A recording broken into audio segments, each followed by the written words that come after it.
Yes. How would you go about improving the water allocation and the usage within the area in order to make better use of what we have? Well, to make better use of what we have, we can't do too much about acquiring water. What the companies like New Holland are doing is acquiring water rights up in the Central Valley. And then they're getting this water and they're putting it underground and banking it, hoping that on a rainy day it'll come to you, but it probably won't. If they had to deliver all the water that they could through the canal as it sits, it wouldn't fit. Remember, this was put together back in one of my heroes, Uncle Pat Brown. Mine too. Yeah, right. That's the first campaign I worked for, this campaign. It was a thrill to watch him defeat Mr. Nixon. But the water is it's a problem. There's only a finite amount of water. So the way you're going to have to do it is use less water, be more efficient. If you've been to Tucson, places like that, you see the xeriscapes there, which means nothing really, desert plant and dirt. That's might be what we have to come to eventually here. The water is going away in Colorado, and the Colorado River is being diverted to Arizona, diverted to Nevada has a big problem. We'll see problems there before long. Las Vegas using all this water that we don't really have. So, did I answer your question, or did I ramble? I know you addressed it.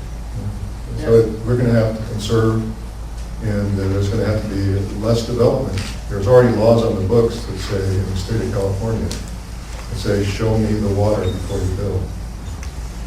But it seems that no one enforces those provisions. Well, more and more, these things are going to become issues. They already are lawsuits. There are already projects that are not doing because of water lawsuits, including New Hall Ranch, which would have been started a long time ago and haven't been stopped for a while.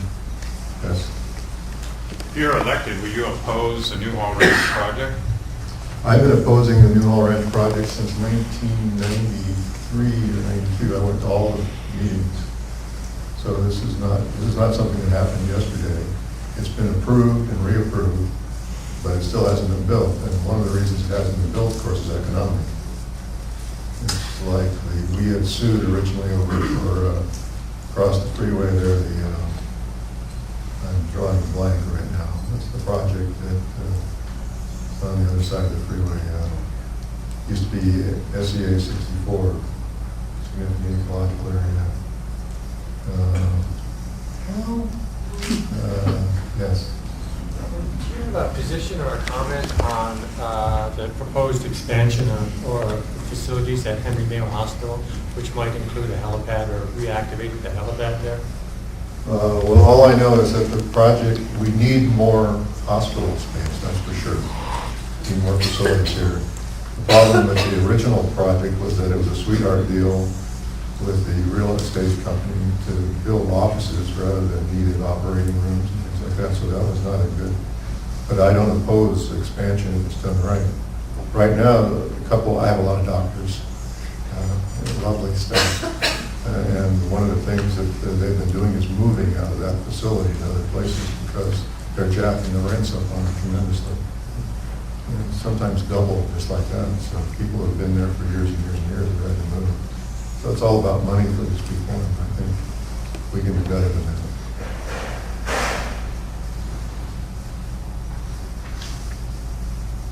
So, yeah. Okay. What do you think of One Valley, One Vision? Maybe expand on your thoughts. That's an interesting question. We're responding to it right now at the Sierra Club. We're writing a response to the EIR that came out of the One Valley, One Vision.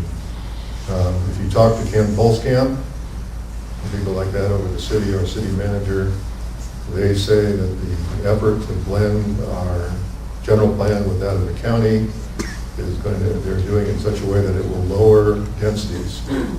That's their claim. Now, I haven't studied it well enough yet. I am in the process of reading the One Valley, One Vision, and it's a big document, and there are tremendous changes that are there. So, taking it from what the city says, and it's too bad they can't be working together on this rather than just doing one here and one there and then combining. If they would work together, the county and the city, you might get something better. So but I'm going further. People have talked about the one valley, one vision from the point of view of annexation. And I favor annexing everything and everybody being one valley. It's much more efficient. Right now, you got, what, a couple of policemen over on the other side of the 5 there. And if something happens, we have to come over and save them. We have to run their bus system. We have the schools, and there's leapfrog. If you go over to New All Ranch, when they get people going in there, they'll have to come over to our already overloaded schools. So that's a real problem. Yeah. Would you favor annexing Castaic in its entirety instead of cutting it up like they're trying to do now? I really don't care how it comes into the city, but I predict, you can say heard it here, that this will all come into the city eventually. It's just not economically feasible. Well, they only want certain parts of it. They're cherry picking it, and they only Who want. is they? The city, the county's got its snout in it, and it's like they want to annex the commercial center, but places like the trucking district, they don't want to touch Well, that I don't with a think that 10-foot the pole. city is really driving annexation. What's supposed to happen is the communities are supposed to drive their own local annexation.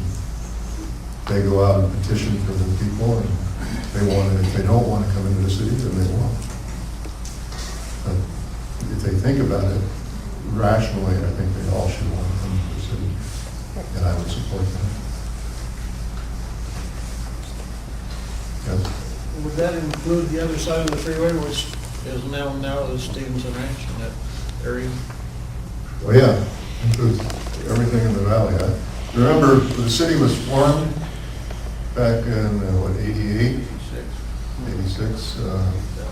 What happened, of course, is that the original plan was 3 times the size of the current city. The city was planned to incorporate all those areas originally, so what happened?